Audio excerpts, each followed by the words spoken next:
En este video vamos a hablar sobre tipos de fuentes. ¿De dónde parte una investigación? Las fuentes bibliográficas, también llamadas referencias, son los documentos y trabajos consultados que dan fundamento a lo que escribimos o desarrollamos en una investigación. Las fuentes consultadas, por ejemplo libros, artículos científicos, páginas web, por mencionar algunas, deben cumplir con ciertos criterios de formalidad al haber sido sometidos a revisiones por pares. Lo anterior significa que uno o varios especialistas del tema debieron haber hecho un arbitraje previo a la publicación del trabajo en cuestión. ¿Qué entendemos con la palabra arbitraje? Normalmente se refiere a una revisión exhaustiva que se hace de un trabajo. Y esta revisión exhaustiva la hace una persona que conoce mucho del tema del que estamos escribiendo. En el siguiente diagrama se puede ver una clasificación de acuerdo a los objetivos de cada fuente. Tal diagrama es enunciativo más no limitativo. Estamos mostrando lo más común, pero puede haber otras fuentes de información. Bien, entonces los tipos de fuentes normalmente son tres principalmente: los libros, los artículos científicos y ya más recientemente también se considera como una fuente de información las páginas web. Obviamente no todas, solamente algunas, y aún así siempre es un poco más confiable basarnos solamente en libros y en artículos científicos. Además, aquí voy a aprovechar para mostrar cómo se pueden hacer estos tipos de diagrama en LaTeX. Aquí tenemos el primer caso. Este segundo diagrama es el mismo, pero centrado. Y después tenemos una clasificación donde en libros, además, podemos obtener libros que son escritos para apoyar un curso. También hay libros cuyo objetivo es hacer difusión. Y hay libros científicos que normalmente son de temas y desarrollan un tema o muestran o describen un tema e incluso a veces hablan sobre temas nuevos o novedosos. Bien, acá tenemos abajo un diagrama mucho más detallado, más grande. Ahorita vamos a ver cómo lo podríamos haber hecho en LaTeX. Entonces, en libros vamos a tener de estos tres tipos de libros. En artículos científicos, tradicionalmente hay dos grandes conjuntos: los artículos de difusión y los artículos científicos que tienen nuevos resultados. Y de estos, normalmente hay de dos clasificaciones: los que se consideran artículos teóricos y los artículos experimentales. Puede haber artículos mixtos que contengan tanto teoría como aplicaciones, y entonces no solamente hay o bien teóricos o bien experimentales. En algunas carreras, por ejemplo en química o en física, puede haber artículos que plantean teorías y no hacen la parte de la comprobación o de la experimentación. Y también puede haber artículos que lo que buscan es hacer un análisis de algún experimento obteniendo datos y después con pruebas estadísticas intentar sacar conclusiones, ¿no? Es algo muy común en carreras como química, por ejemplo. Bien, además están las páginas web, que dependiendo del tema hay algunas que sí podrían ser confiables y otras que no. Ese tema lo vamos a dejar por el momento de lado y nos vamos a concentrar en analizar libros y artículos científicos. Los artículos científicos vienen en revistas, pero no son las revistas que se compran en los puestos de periódicos, sino se les conoce como revistas científicas. Y más adelante, el siguiente tema del curso corresponde a buscar qué tipo de publicaciones son de este tipo. La principal diferencia entre un libro o artículo de difusión y los libros y artículos de investigación original es que en el segundo caso se expande el conocimiento con resultados nuevos y se generan conclusiones a partir de experimentación. Tanto en libros como en artículos científicos se pueden encontrar trabajos teóricos y experimentales. Bien, vamos a ver entonces cómo se crea un diagrama de este tipo. Aquí tengo el archivo origen. La línea 1 pues establece que vamos a crear un documento tipo artículo con una fuente o con un tamaño de letra de 12.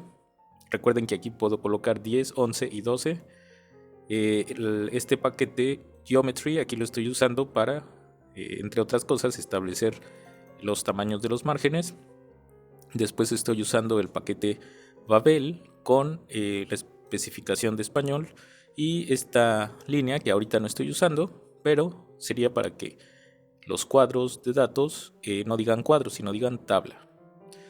Y aquí tengo otros paquetes de los que ya hemos hablado para que funcione bien lo que escriba en español. Este es el paquete nuevo que estamos viendo en este video, el paquete Schemata o Schemara, paquete para crear cuadros conceptuales. Entonces vamos a ver cómo funciona.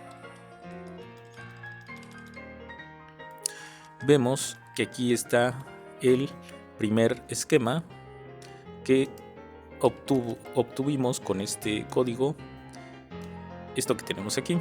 Como vemos, esta línea de vertical space fue simplemente para que no salga tan pegado el esquema a mi texto. Vamos a comentar esta línea para que veamos cuál sería la diferencia. Así que puedo manejar o sugerirle al programa una separación entre el texto y los párrafos siguientes con este tipo de comando de vertical space. Bueno, ya acabo de compilar. Vemos que entonces, si no nos conviene visualmente esta presentación, podemos colocar aquí 1, 2, 3, 0.5, 0.3, etcétera, para que separe de acuerdo a lo que nosotros necesitemos. Y aquí está la forma en que vamos a usar este comando esquema, que no va a funcionar si no tenemos en el preámbulo la línea 10 de use package schemata o schemata. Bueno, vamos a entonces escribir esquema, luego una llave y después schema box. En schema box voy a tener entre llaves tipo de fuentes y eso es lo que sale a la izquierda de la llave que se va a abrir aquí. Esto está delimitado, esto que estoy sombreando está delimitado por esta llave que cierra y esta llave que abre. Entonces, cuando se escribe esquema, necesitamos poner entre llaves un esquema box y después una llave que abre, en la cual va a aparecer todo lo que va a aparecer del lado derecho. Y en ese caso, pues vamos a usar un esquema box por cada opción. Este documento lo tienen que analizar, tienen que hacer sus pruebas y crear sus propios cuadros conceptuales para que tengan una práctica en este uso y guardar la plantilla por si necesitan hacer después otros diagramas. Si yo intento usar el ambiente center sobre esto que está sombreado, no va a funcionar. Así que voy a tener que crear un ambiente primero llamado minipage, como lo tengo aquí, donde marco aquí una C de que quiero centrar lo que esté en este ambiente minipage. Esto es la proporción del ancho del texto que quiero usar, que en este caso la mayoría de las veces se escribe 1, y ahora sí el ambiente center sí va a funcionar con el ambiente minipage. Así que todo lo de aquí en medio es lo que ya explicamos de la función esquema. Y el resultado de estas líneas que estoy aquí sombreando, pues va a ser este cuadro conceptual ya centrado. Ahora, ¿qué pasa si quiero anidar a su vez otro cuadro, otra clasificación conceptual aquí para libros, por ejemplo, y obtener el resultado que tengo aquí abajo? Entonces voy a tener que hacer el mismo esquema, la misma función esquema con esquema box de la parte izquierda y la esquema box de la parte derecha, pero anidado, pues en este caso, en este esquema box de libros. Así que vamos a ver cómo está aquí el código.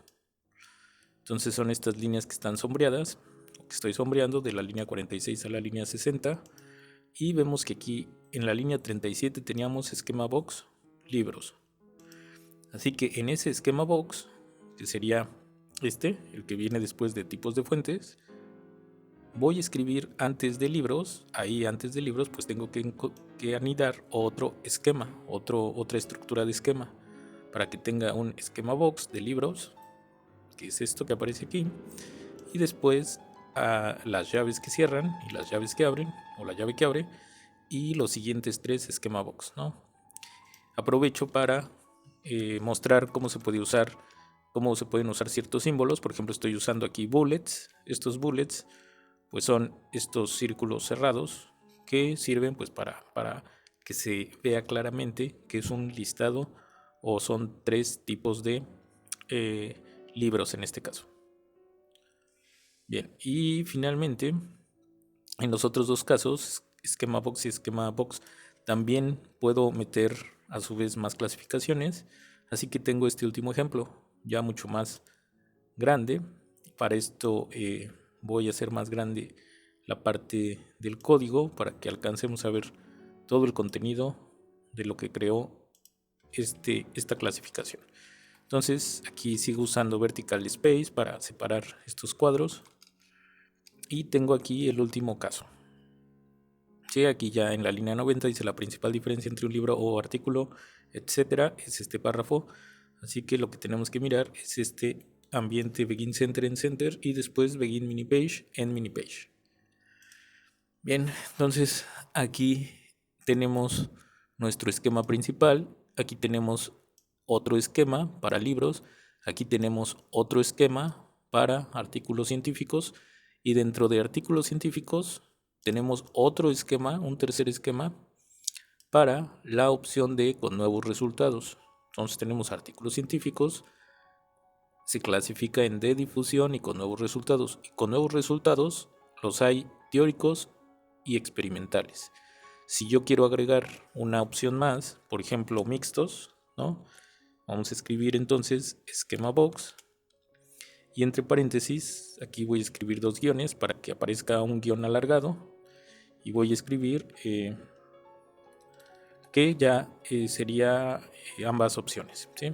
Entonces compilo, y aquí automáticamente va a redimensionar todas las llaves que aparecen para que todo se vea centrado y de manera ordenada. Así que ya no nos tenemos que preocupar por estar haciendo eso, solamente debemos de manejar nuestro esquema y esquema box de manera correcta, preocuparnos por el contenido de nuestro cuadro conceptual, y de la presentación ordenada se va a ocupar LaTeX. Bien, y al final recuerden cerrar su ambiente document. Bueno, ahí dejo en la descripción del video una dirección donde pueden descargar este archivo fuente .tex para que lo estudien, lo analicen, lo cambien y hagan sus propios cuadros conceptuales.